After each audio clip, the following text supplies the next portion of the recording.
이 시간 하나님의 말씀을 통하여 우리를 자녀 삼으신 하나님의 은혜를 사모하는 그런 귀하고 복된 시간 되기를 간절히 원합니다. 여러분, 자녀가 된다라는 것은 무엇일까요? 사실 누구도 자의로 내 마음으로 내 결정으로 자녀가 되어 본 적이 없습니다. 저는 이제 당신의 자녀로 살겠습니다 라고 하면서 부모를 선택해서 이 세상에 태어난 사람은 아무도 없다라는 것이죠. 우리는 모두 부모님께서 낳아주셨기 때문에 이 땅에 태어났고 또 지금까지 살아오게 된 것입니다. 그러나 여기 계시는 여러분 대부분은 자녀를 낳아보신 분들이기 때문에 또한 이런 고백을 하기도 하죠. 자녀는 선물이다. 특별히 성도는 여기에 한 가지 더 붙입니다. 자녀는 하나님의 선물이다. 정말로 자녀들을 바라볼 때마다 때로는 그들이 우리의 마음을 속상하게 하고 때로는 눈물 흘리게 만들기도 하지만 자녀는 정말로 하나님께서 우리에게 보내준 선물임이 확실한 것 같습니다. 근데 여러분, 저와 여러분들은 또한 하나님의 자녀입니다. 믿으십니까? 하나님의 자녀됨도 참으로 신비롭죠. 저희가 선택한 것이 아니기 때문인 것입니다. 이 또한 하나님께서 저와 여러분들을 그분의 자녀로 선택해 주셨고 또 자녀로 삼아 주셨기 때문에 우리가 하나님의 자녀라고 칭함을 받을 수 있게 된 것이죠. 어느 가문에서 태어났다라는 것은 그 가문의 가풍과 기조를 따라야 한다라는 것을 말하기도 합니다. 때로는 그 내용이 답답한 것일 수도 있겠지만 어느 가문이라고 한다면은 그 가문이 가지고 있는 그 고귀한 법도와 예의가 몸에 밴 사람임을 나타내는 것이죠. 마찬가지로 하나님의 자녀라는 것은 그가 하나님께 속한 사람이라는 것을 이야기합니다. 그러므로 하나님의 자녀는 하나님께서 가르치시고 말씀하신 바를 따르고 또 그러한 삶을 살기 위해 부단히 애씀으로 세상 속에서 참된 그리스도의 향기를 드러내게 되는 것이죠. 오늘 사도 요한은 하나님의 자녀들만이 가지는 특권을 제시함과 동시에 그 특권을 누리는 성도가 주님이 오시는 그날까지 어떻게 살아야 하는지에 대해서 우리에게 말해주고 있습니다. 오늘 말씀을 통해서 먼저는 하나님의 자녀들이 누리는 그 특권에 대해서 함께 나누고 이 땅 가운데서 어떻게 살아야지에 대해서 함께 고민하는 또 결단하는 시간 되기를 간절히 원합니다. 먼저 우리는 하나님의 일방적인 사랑으로 하나님의 자녀가 되었다라는 그런 특권을 가지고 있습니다. 우리 1절 말씀 함께 보도록 하겠습니다. 1절입니다. 시작. 보라, 하나님께서 어떠한 사랑을 우리에게 베푸사 하나님의 자녀라 일컬음을 받게 하셨는가. 우리가 그러하도다. 그러므로 세상이 우리를 알지 못함은 그를 알지 못함이라. 아멘. 요한은 의를 행하는 성도들을 가리켜서 하나님의 사랑을 받은 또 하나님의 자녀들이라고 부르고 있습니다. 그리고 이 하나님의 자녀들을 세상과 구별하고 있는 것이죠. 본문 1절에서 하나님께서 우리에게 베푸신 사랑을 사도 요한은 어떠한 사랑이라고 표현을 합니다. 이 어떠한으로 번역된 헬라어 포탑테는 얼마나 큰가에 대한 분위기를 한껏 고조시키면서 놀라움을 표현될 때 사용이 되며 또 매우 놀랍거나 경탄할 만한 것을 묘사할 때 사용이 되는 그런 어구이죠. 즉 하나님께서 저와 여러분들에게 베푸신 그 사랑은 이전에 경험하지 못한 큰 사랑, 이전까지 이 세상에 존재하지 않았던 전혀 생소한 사랑을 이야기하는 것입니다. 따라서 1절에서 보라 아버지께서 어떠한 사랑을 우리에게 베푸사라는 구절은 단순히 우리에게 사랑을 제시하신 것으로 끝난 것이 아니라 하나님의 그 은혜를 통해서 우리에게 빼앗길 수 없는 소유물로 하나님의 사랑이 쏟아 부어진 그런 상태를 우리에게 묘사하고 있는 것이죠. 이러한 표현은 하나님의 사랑이 우리가 체험할 수 있는 이 세상에서 비교할 수 있는 이 세상에서 존재하는 그러한 사랑과는 도저히 비교가 될 수 없다라는 것을 강조하고 있는 것입니다. 그렇다면 우리를 하나님의 자녀되게 하는 그 사랑은 무엇입니까? 인간은 원래 하나님의 말씀을 어기고 하나님과 원수가 되어 하나님으로부터 멀어진 그런 존재였습니다.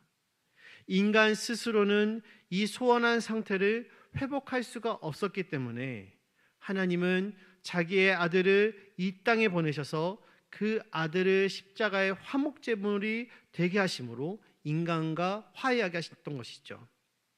그리고 그를 믿는 자들은 당신의 자녀로 삼아주신 것입니다. 하나님의 사랑이 예수 그리스도의 그 희생을 통해서 집약적으로 나타나게 된 것이죠. 하나님과 우리가 어떤 그 법적인 계약을 넘어서서 또 영적인 부모와 자식의 관계가 성립된 것이 아니라 하나님 편에서의 그 일방적인 사랑과 희생을 통해서 하나님의 그 사랑이 이루어졌다라는 것입니다.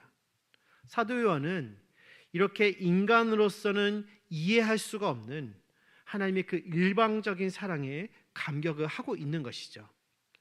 그렇기 때문에 이러한 사랑으로 이루어진 하나님과 성도들의 그 관계를 세상은 결코 알 수 없다라는 것입니다. 하나님께서 어두운 가운데 있는 세상 사람들에게 하나님의 자녀가 되는 사랑을 베풀어 주셨지만 세상 사람들은 하나님의 사랑을 깨닫지를 못합니다. 왜냐하면 빛이 어두움에 비추어도 어두움은 깨닫지 못하기 때문인 것이죠. 하나님의 그 구원 사역은 신령한 것으로 육에 속한 세상은 영에 속한 빛의 자녀들에 대해서 결코 알 수가 없는 것입니다. 그렇기 때문에 저와 여러분들이 오늘 이 수요일 저녁 시간에 또 금요일 밤에 남들은 놀러가고 또 쉬는 그런 주일에 교회에 나와서 예배하고 봉사하는 것을 세상 사람들은 결코 이해할 수가 없는 것입니다. 그러므로 여러분, 우리로 하여금 하나님의 자녀가 될 수 있도록 하신 그 하나님의 사랑에 감격하고 감사할 수 있는 우리가 되기를 간절히 원합니다. 세상 사람들은 나를 몰라도 오직 그분만은 나를 알아주신다라는 그 깨달음으로 이 세상을 넉넉히 이겨나가는 저와 여러분 되기를 간절히 소망합니다. 그렇다면 하나님께 속한 자녀가 이 땅에서 견지해야 하는 그 자세란 또한 무엇을 이야기하는 것일까요? 사도 요한은 오늘 2절에서 이렇게 말합니다. 우리 함께 보겠습니다. 2절입니다. 시작. 사랑하는 자들아, 우리가 지금은 하나님의 자녀라. 장래에 어떻게 될지는 아직 나타나지 아니하였으나 그가 나타나시면 우리가 그와 같을 줄을 아는 것은 그의 참모습 그대로 볼 것이기 때문이니. 아멘. 요한은 먼저 본문 2절에서 이 땅에 살고 있는 성도의 신분은 이미와 아직이라는 말로 설명을 합니다. 즉 성도란 이미 구원받은 하나님의 자녀로 의인이지만 아직 완전한 의인은 아니라는 말입니다. 일반적으로 이미와 아직이란 이 말은 신학적으로 매우 중요한 개념이죠. 바로 하나님 나라를 설명할 때 사용이 되는 그런 용어들입니다. 즉 하나님의 나라는 예수 그리스도께서 이 땅에 오심으로 이미 도래하였지만 동시에 재림하실 때까지는 완성되지 않았기 때문에 아직 완성되지 않은 그런 나라라는 것이죠. 그렇기 때문에 하나님 나라를 현재적으로 또 미래적으로 살아가는 성도들의 상태 역시 동일하게 정의가 되는 것입니다. 즉 본문의 말씀대로 지금은 하나님의 자녀라 장래에 어떻게 될지는 아직 나타나지 아니하였다라는 이 말은 상태로 성도들은 살아가게 된다라는 것이죠. 물론 성도들의 현재 상태는 영적으로 구원받은 하나님의 자녀의 신분입니다. 하지만 육체가 이 세상의 죄악 가운데 있기 때문에 아직은 완전한 영광에 이르지 못한 그런 존재인 것이죠. 그러므로 성도는 그리스도께서 다시 재림하시는 그날까지 여전히 죄의 영향 아래에서 살기 때문에 하나님의 영광 위에서 성도는 순결한 삶을 살기 위해서 부단히도 노력을 해야만 하는 것입니다. 이는 누구보다도 우리 주님께서 간절히 원하시는 바입니다. 그분은 우리가 순결하기를 원하시고 계시죠. 왜냐하면 주님 자신이 순결하시고 거룩하시며 온전한 분이시기 때문에 그분의 자녀인 저와 여러분들도 동일하게 순결하고 거룩하며 온전한 삶을 살기를 원하신다는 것이죠. 순결하다라는 이 말은 신랑과 신부의 관계에서 생각을 해볼 수가 있습니다. 신랑과 신부는 상대방을 자신의 동반자로 맞아들이기 위해서 몸과 마음을 깨끗하게 유지해야만 하죠. 신부를 맞이하는 신랑이 다른 여자를 마음에 두고 있다든지, 반대로 신랑을 맞이하는 신부가 다른 남자를 생각하고 있다면 결코 온전한 혼인의 관계가 형성될 수가 없을 것입니다.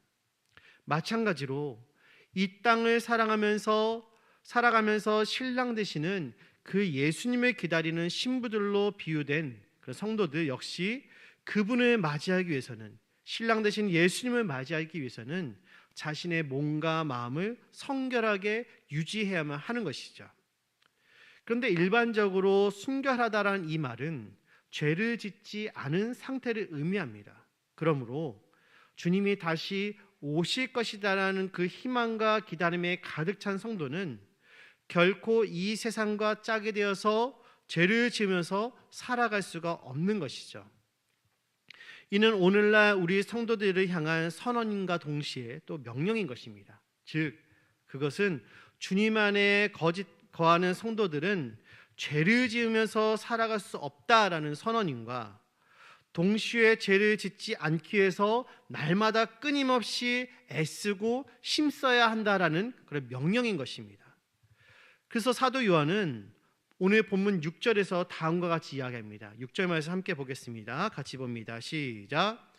그 안에 거하는 자마다 범죄하지 아니하나니 범죄하는 자마다 그를 보지도 못하였고 그를 알지도 못하였느니라. 아멘.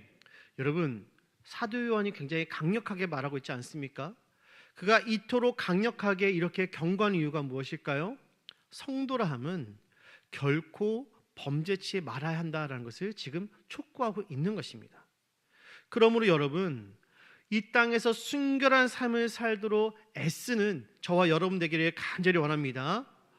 여러분은 세상 사람들과 달리 하나님께 소망을 둔 자들이요, 썩어 없어질 것들에 소망을 둔 그런 어리석은 자들이 아니란 사실입니다. 주님을 경험하지 못하고 주님에 대한 기다림에 소망이 없는 사람들은 범죄할 수밖에 없고 따라서 결코 순결한 삶을 살아갈 수가 없습니다.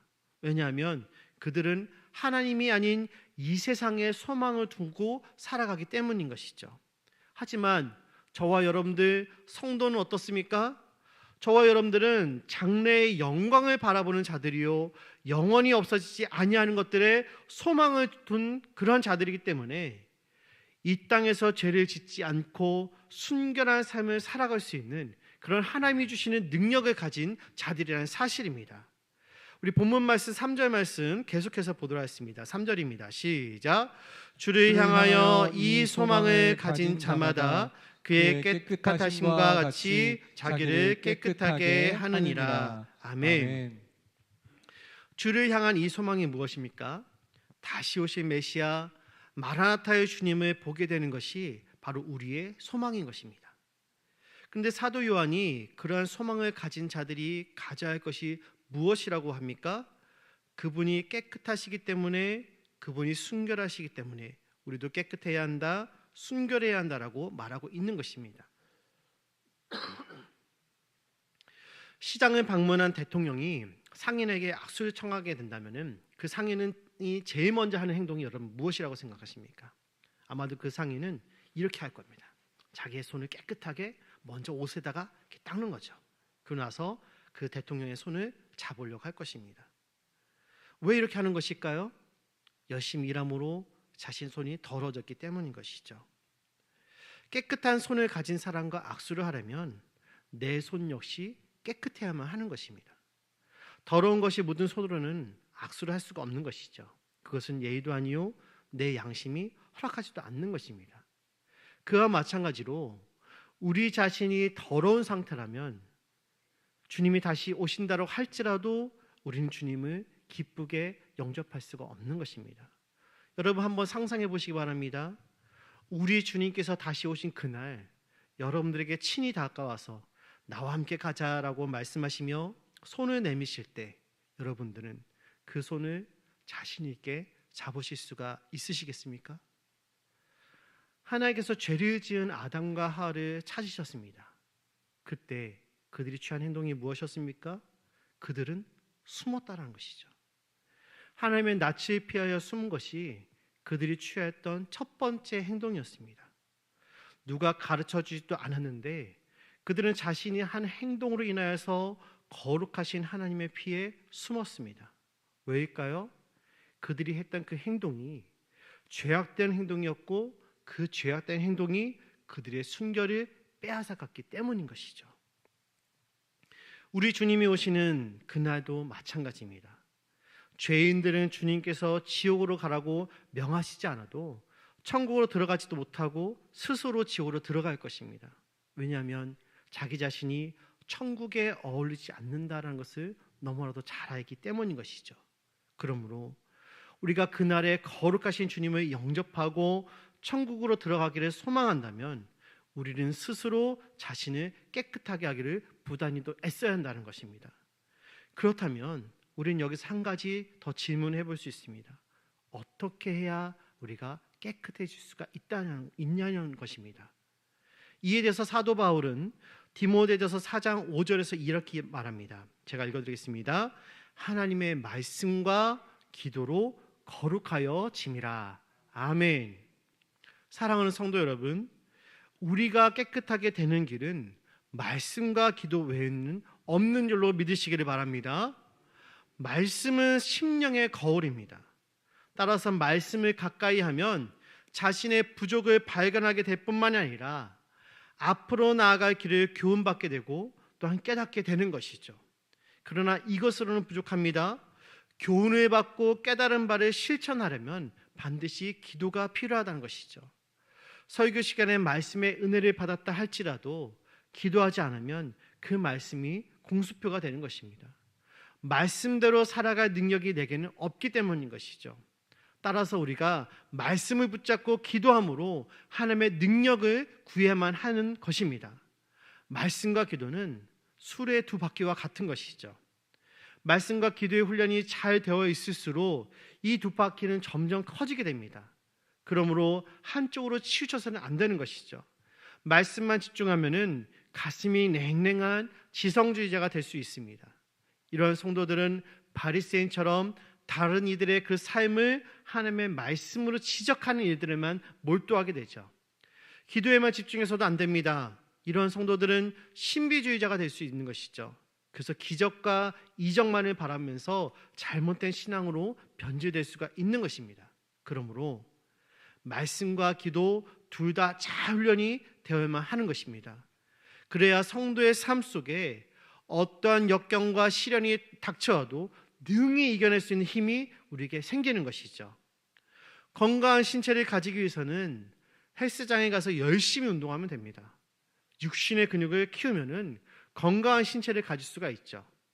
영적인 근육을 키우기 위해서는 말씀과 기도 외에는 없는 줄 믿으시기를 바랍니다. 사랑하는 성도 여러분, 주님의 재림을 기다리는 사람일수록, 주님의 재림을 소망하는 사는 사람일수록 그러한 사람은 자기 자신을 깨끗하게 해야만 하는 것입니다.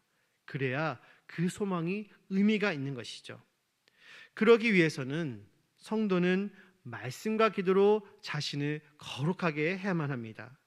말씀을 읽고 들음으로 삶에 나아갈 길을 교훈받고 또 기도로 하나님의 능력을 덧입어서 말씀을 실천하는 삶을 살아야만 하는 것이죠.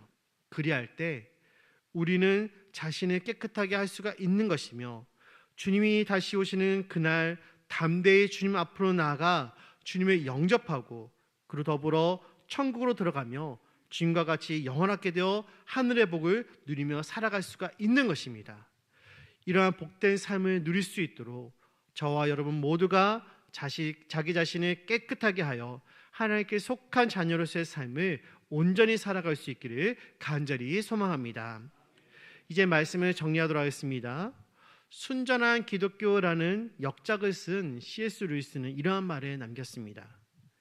우리가 신앙생활을 하면서 우리 자신이 다른 사람들과 비교해서 좀 더 선하다, 좀 더 낫다, 좀 더 거룩하다라는 생각을 할 때마다 우리는 하나님의 지배를 받는 사람이 아니고 악마의 지배를 받고서 행동하는 사람이라는 것을 기억해야만 한다.